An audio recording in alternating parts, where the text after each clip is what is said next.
Morning বন্ধুরা। আর এই দেখো ঠাকুর ঘরে এসেছি, আজকে সোমবার, তো বাবার মাথায় জল ঢালবো চৈত্র মাসে, তো সেই জন্য চলে এসেছি ঠাকুর ঘরে। আর এই দেখো ঠাকুর ঘর থেকে আজকে ব্লগটা তোমাদের কাছে স্টার্ট করলাম। আর এই যে দেখো এখানে বাবার মাথায় জল পড়ছে, যেটা তোমাদের মনে হয় আমি এর আগে দেখিয়েছিলাম কিনা আমার মনে নেই। এই যে বাবার মাথায় ঘটে জল পড়ছে, আর আমরা একটা মাস তো মানে বাবার মাস পালন করি। তো এই দেখো, তো চলো আজকে ভিডিওটা এইভাবেই স্টার্ট করি। আর এই দেখো আজকে কিন্তু আমি এই নাইটিটা নতুন নাইটি পরেছি।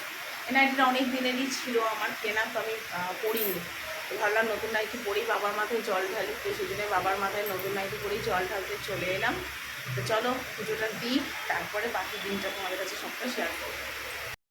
তো সকাল সকাল ফুল টুল সব দোকান থেকে এসে গেছে, তো এখন ফুলগুলো গোছাচ্ছে। তো এখানে শাশুড়ি পুজো করবে বলে শাশুড়িরই ফুলটা এনেছিল, তো সেখান থেকেই আমি পুজো করব ঠিক করলাম। আর হঠাৎ করেই আজকে আসবো এটাই ঠিক করেছি, মানে আসবো যে সেটা একদমই ঠিক করা আজকে ছিল না, কারণ আমি যখন যেটা ভাবি না তখন সেটা হয় না, হয়ে যায় আমার উল্টো। তো সেই জন্য আগে থেকে তোমাদের দাদাভাইকেও বলিনি যে আমার জন্য একটুখানি ফুল নিয়ে এসো। তো যাই হোক, শাশুড়ি যে ফুলটা এনেছে সেখান থেকেই কিন্তু আমি একটু ফুল নিলাম, বেশি নিইনি, একটা মালা, দুটো বেলপাতা, একটু তুলসী পাতা, আর একটুখানি মানে গাঁদা ফুল, আর কিছুই নিইনি। অল্প একটু ফুল দিয়ে পুজো করলাম। মনে ভক্তি বিশ্বাস থাকলে না সত্যি কথা ফুলও লাগে না, বেলপাতাও লাগে না, যদি মনের মধ্যে ভক্তি বিশ্বাস থাকে।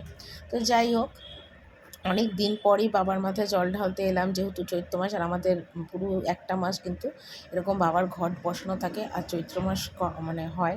তা আমি বিয়ে করে আসার পর থেকে দেখেছি এই বাড়িতে চৈত্র মাস পালন করা হয়, তো সেটা তো আমিও করি, খুব নিয়ম নিষ্ঠা করেই করি। তো যাই হোক, এখানে একটু ফুল টুলগুলো একটু গুছিয়ে নিয়েছিলাম, তারপর বাবার মাথায় একটু ফল দেবো।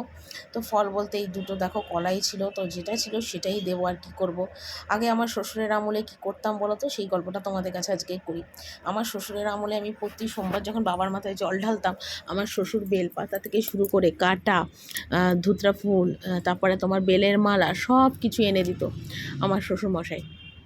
তারপরে তোমার দুধ গঙ্গা তো আছেই, অনেক কিছু এনে দিত। তো এখন না শ্বশুরও নেই, আর সত্যি কথা তোমাদের দাদাভাইকে সেভাবে আমি এনে দিতে বলি না, যেটা এনে দেয় বা যেটা থাকে সেটা দিয়েই কিন্তু আমি পুজোটা করি।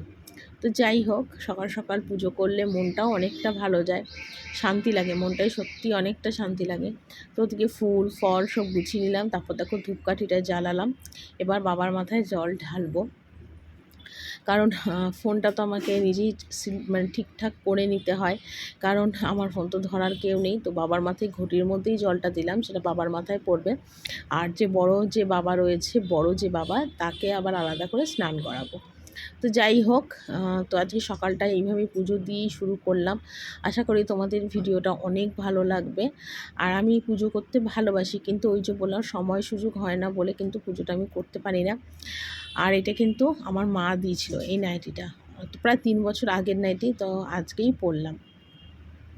তো যাই হোক, এখানে বাবার মাথায় ভালো করে জল ঢাললাম, আর চৈত্র মাসে তো আর দুধ ঢালা যায় না, তাই দুধ ঢাললাম না, শুধু গঙ্গা জলটাই দিলাম। তো তারপরে একটু ফুল দেবো, বেলপাতা দেবো, সব কিছু দিয়ে ভালো করে পুজো করব। তাও না পুজো যতই করি তাও না মনের মধ্যে না ঠিক একটা শান্তি লাগে না, মনে হয় আরও কিছু যদি ভালোভাবে পুজো করতে পারতাম তাহলে খুব ভালো হতো, কিন্তু সেইভাবে তো সব কিছু পাই না, তাই সেইভাবে করতে পারি না, এটাই হলো কথা। তো যাই হোক, এখানে ভালো করে দেখো মনের ইচ্ছা বলে মায়ের কাছে, বাবার কাছে, মার কাছে, সবার কাছেই আর কি প্রার্থনা করছি, এটাই হলো কথা। আর ঠাকুর ঘরে এসে ভগবানের কাছে যখন কোনো কামনা করি না, মনটা এত ভারাক্রান্ত হয়ে যায়, কি বলবো তোমাদের, মানে চোখ দিয়ে না আমার জল চলে আসে। ঠাকুর ঘরে এলে না আমার আরও যেন মানে পুরনো সব কষ্ট দুঃখগুলো না আমার আরও মনে পড়ে। যাই হোক, এটাই হলো কথা, বেশি কিছু আর তোমাদের কাছে বলতে চাই না, কারণ যত বলবো ততই কথায় কথা বাড়বে, এটাই হলো কথা। তারপরে এখানে দেখো বাবার মাথায় মানে ছোটো বাবাকে দিলাম, তারপর দেখো বড় বাবাকেও দিচ্ছি। তো বড় বাবাই কিন্তু আমাদের ঠাকুর ঘরে প্রতিষ্ঠা, যেহেতু আমাদের ঠাকুরঘরটা অনেক ছোট, তাই ছোট বাবার মাথাতেই ঘটি দিয়ে জলের ব্যবস্থাটা করা হয়েছিল আর কি। আর এখানে দেখো বাবার মাথায় ভালো করে এখানে বেলপাতা, ধুতরা ফুল সব আর কি মানে ছিল না, তাই দিতে পারলাম না, তাই শুধু একটা কলাই দিলাম বাবার মাথায়। যাই হোক, বাবা তো অল্পতেই তুষ্ট, বেশি কিছু বাবার লাগে না, মনে ভক্তি শ্রদ্ধাটা থাকলেই সেটাই অনেক। তো তারপর এখানে একটু ধূপকাঠি দেখালাম, তারপর মোমবাতি জ্বালালাম, মোমবাতি দেখালাম। তো এখানে আমি 4 জনের নামে মোমবাতি জ্বালাই, তো সবার নামেই জ্বালাই, সবার জন্যই মঙ্গল কামনা করি। কারণ আমার জীবনে কয়েকজন মানুষের অস্তিত্ব অনেক গুরুত্ব আছে, তো তাদের জন্যই কামনা করি, তাদের ভালো, তাদের সুস্থ শরীর সব কিছুর জন্যই ভগবানের কাছে প্রার্থনা করি। তো এইভাবেই যেন সবার ভালোটা করতে পারি বা সবার মঙ্গল করতে পারি, এটাই হলো কথা। কারণ আমি মনে করি জীবনে যদি কোনোদিন কারো খারাপ চাই তো আমার খারাপ হবে, আর যদি জীবনে ভালো কিছু চাই তো নিশ্চয়ই আমার জীবনে ভালো হবে। এটাই আমি সবসময় মনে রাখি। তো যাই হোক, এখানে দেখো মোমবাতি দেখাচ্ছি বাবাকে। তো এই একটা একটা করেই কিন্তু সমস্ত কিছু কিন্তু আমি করি, যাতে অসুবিধাটা কিছু না হয়। কেননা একটা একটা করেই সবাইকে মোম দেখাই, ধূপকাঠি দেয়, মানে এক একজনের নামে মোম জ্বালাচ্ছি আর একটা করে মোম আর কি রাখছি। তো তারপর আমার এখানে পুজো হয়ে গেল। তারপর দেখো এখানে বাবাকে যে 4টে মোম জ্বালিয়েছে, বাবাকে যে ফুল দিয়েছি, ধূপটা অপরাজিতা দিয়েছি, সে কীভাবে সাজালাম তোমাদের দেখালাম। এটা হলো বড় বাবা, তার মাথাতেও দেখো বেলপাতা দিয়ে পুজো করলাম। তো কেমন হয়েছে পুজো করাটা তোমরা একটু কমেন্ট করে জানিও। তারপর এখানে মারও একটু ভিডিও তুলেছিলাম, মাকেও সুন্দর করে সাজানো গোছানো আছে ঠাকুর ঘর। এখানে গোপাল। তো রান্নাঘরে এলাম আর এসে একদম কেটে কুটে সব গুছিয়ে নিলাম। গুছিয়ে নিয়ে তারপর আবার তোমাদের সাথে ভিডিওটা স্টার্ট করছি। চলো কী কী রান্না করব তোমাদের একবার একটুখানি দেখিয়ে দিই। দেখো এখানে যে পটলের খোসা ছাড়িয়েছিলাম, সেই পটলের খোসাটা বাটা করব, জলে দিয়ে রেখেছি, একটু আলু ভাজবো। আর এখানে দেখো সেই কালকের বেগুন ভাজা কাটা ছিল, সেই বেগুন ভাজাটা কাটবো। আর এখানে দেখো ফুলকপি আলু সব দিয়ে একটা তরকারি করবো, মানে ফুলকপি আলুর রসা যেটা বলে আর কি, ঠিক আছে, ফুলকপি আলু পটল দিয়ে যে রসা, আর সেটা করবো, ঠিক আছে। তো চলো এই আমার আজকের রান্না। আর এখানে তো ভাত বসিয়েছি, ভাত হয়ে এসছে। আর এখানে দেখো আমার ছেলে আবার পটল ফুলকপি আলুর তরকারি খায় না, তো সেই জন্যে বাবুর জন্যে আবার দেখো এই তরকারিটা করলাম, একটুখানি নরম নরম গলা গলা করে। এটা দিয়ে বাবুকে এখন ভাতটা খাইয়ে দেবো।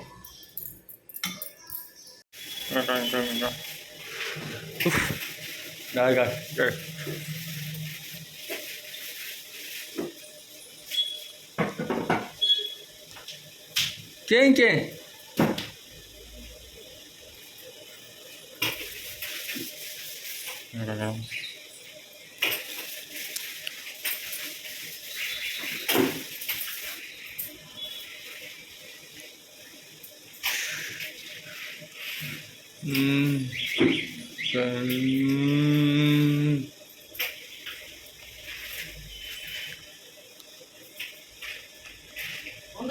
চলো তোমাদের রান্নাটা দেখিয়ে দিই। সিম্পল রান্না, আজকে ভাত করেছি নরম নরম করে, প্লেন আলু ভাজা করেছি। এখানে দেখো ডাল সিদ্ধ আছে, এখানে আছে বেগুন ভাজা, এখানে করেছি পটল আলু ফুলকপি দিয়ে একটা রসা, এখানে করেছি দেখো মুগের ডাল, আর এটা কালকে কুমড়ো আলুর তরকারি জাল দিলাম, আর এটা হলো পটলের খোসা বাটা। এই ছিল আজকে দুপুরের মেনু। একটু মুদিখানায়, আর মুদিখানা থেকে দেখো 5 টাকা দামের 3টে ঝুড়ি ভাজা নিয়ে এলাম। এই দেখো, একটা হলো চানাচুর, আর একটা হলো বাদাম, আর একটা ঝুড়ি ভাজা। তো বাবুকে এখন আমি দেবো ঝালমুড়ি মেখে। এদিকে আয় বাবা। এই দেখো ঝালমুড়ির জন্য এখানে নিয়েছি দেখো শসা, কাঁচা তেল, একটু আলু ছিল, কাঁচা লঙ্কা, এই দেখো কাঁচা লঙ্কা কুচি, তারপর নুন সব নিয়েছি। এবার এটার মধ্যে দেবো মুড়ি,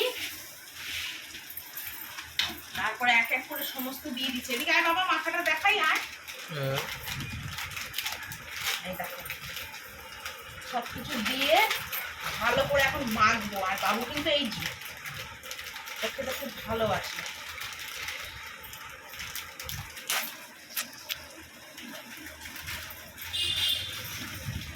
সব কিছু দিয়ে একদম মাখবো। বাবু ভালোবাসিস না এটা?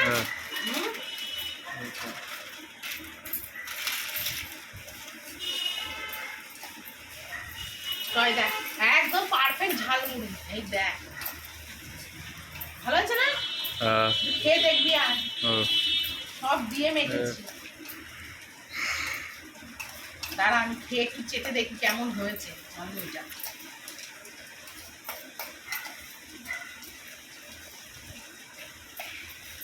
একটু মুড়ি দেবো, একটু মুড়ি দেবো, এটাই খাবি? আর দেবো, আর দেবো। অল্প দিচ্ছি, বেশি দিলে খেতে ভালো লাগবে না।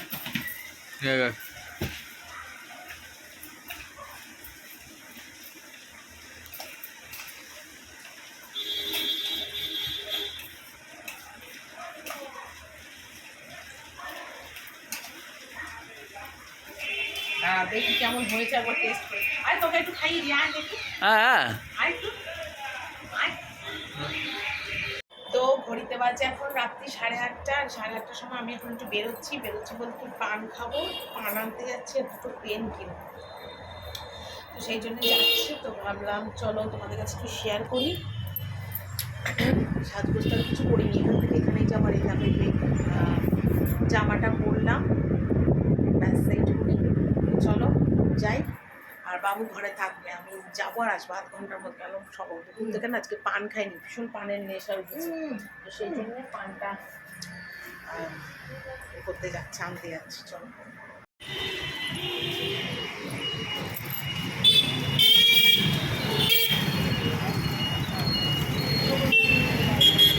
নিচে এলাম, আর নিচে এসে রাত্রিবেলায় কি রান্না করব সেটার তোড়জোড় শুরু হয়ে গেছে। তো কিছু টুকিটাকি বাসন ছিল, সেগুলোকে মাজলাম, চায়ের বাসন মাজলাম। আর আজকে রাত্রিবেলা আমি গাজর দিয়ে আলু দিয়ে আমার জন্য আমি ম্যাগি করব, মানে তেলে ভেজে লঙ্কা কুচিয়ে, আর বাকি সবার জন্য হবে সয়াবিন আলু। চলো তোমাদের একবার দেখিয়ে দিই। কুচিয়ে নিয়ে বসেছি, এই যে আমার ম্যাগিটা আমি এখানে সিদ্ধ করে নিয়েছি, আর এখানে গাজর আর আলু কেটেছি ম্যাগি করব বলে। আর এইটা হলো সবার রুটি দিয়ে আলু সয়াবিনের তরকারি, সব একদম গুছিয়ে রেডি করেছি। আর এখানে দেখো কড়াইতে এবার দেবো তেল, তেল দিয়ে চাউমিনটা ম্যাগিটা করবো। এখন আলু আর এটা একটু ভেজে নিই।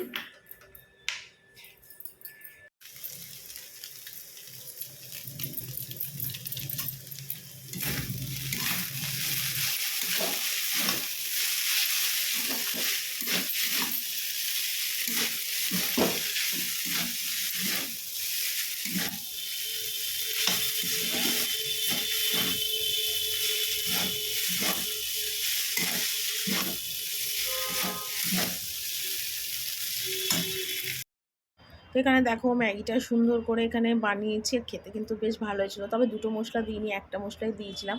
তো অনেক দিন ধরে ম্যাগিটা সেভাবে খাই না, ভালো লাগে না বলে। তো আজকে আর একদম ভালো লাগছিল না তোমার ওই সয়াবিন আলু দিয়ে মানে তরকারি দিয়ে খেতে। তো বাবুকে দিয়েছিলাম, বাবু খাবে বললো। আর বাবুকে জিজ্ঞেস করছিলাম ম্যাগি খাবি, তো বাবু বললো না ম্যাগি খাবো না। তা আমিই খেলাম। তো চলো আজকে ভিডিওটা এখানেই শেষ করি, টাটা, গুড নাইট।